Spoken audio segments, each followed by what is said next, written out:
Hello all. இந்த மலைக்கு எல்லாருக்குமே கை கால்லாம் வலிக்கிற மாதிரி ஒரு ஃபீல் ஆகுதுல்ல, எங்களுக்கும் ஃபீல் ஆகுது. சரி, அப்போ டேஸ்டியாக ஹெல்த்தியாக கருப்பு கவினி பொங்கல் வச்சு சாப்பிட்லாமா? அதுக்கு கருப்பு கவினி அரிசி 1 டம்ளர் எடுத்து நைட்டே நல்லா அலசிட்டு நல்ல தண்ணியில் ஊற வச்சுருங்க. காலையில் எந்திரிக்கும் போது அந்த தண்ணியோட கலரே மாறி இருக்கும். அந்த தண்ணியை நீங்கள் யூஸ் பண்ணிக்கலாம். குக்கரில் 1 டம்ளர் அரிசிக்கு 4 டம்ளர் தண்ணி வச்சு 10 விசில் விட்டு எடுத்துருங்க. ஏன்னா அந்த அரிசி வேகிறதுக்கு ரொம்ப டைம் ஆகும். அப்புறம் 1 டம்ளர் அரிசி, அதாவது 200 அரிசினா அதுக்கு வந்து 1:2 ரேஷியோவில் வெல்லம் 400 வெல்லம் கிட்ட எடுத்து பொடிச்சு வச்சுக்கோங்க. அது போக ஏலக்காய் பவுடர், நெய், முந்திரி பருப்பு, கிறிஸ்மஸ் பழம் இதெல்லாம் எடுத்து வச்சுக்கோங்க. அது அரிசி வெந்துருச்சுன்னு தெரிஞ்சதுக்கப்புறம் அதில் கொஞ்சமாக ஏலக்காய் பவுடர் போட்டுட்டு வெல்லத்தை போட்டு கிண்ட ஆரம்பிங்க. இதில் வந்து கருப்பட்டி தான் மோஸ்ட்லி போட்டு பண்ணுவோம். இந்த டைம் நாங்கள் வெல்லம் போட்டு ட்ரை பண்ணோம். அதுவும் வந்து பொங்கல் மாதிரி நல்லா இருந்துச்சு. பட் கருப்பட்டி இருந்தால் பெட்டர், கருப்பட்டி ட்ரை பண்ணுங்கள்.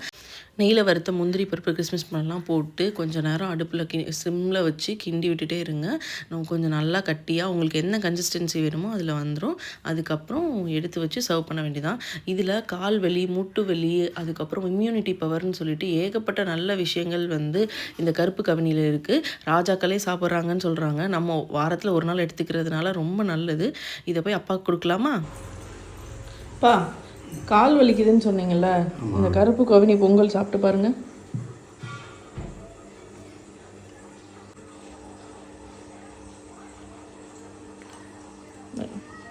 நல்லா இருக்காப்பா?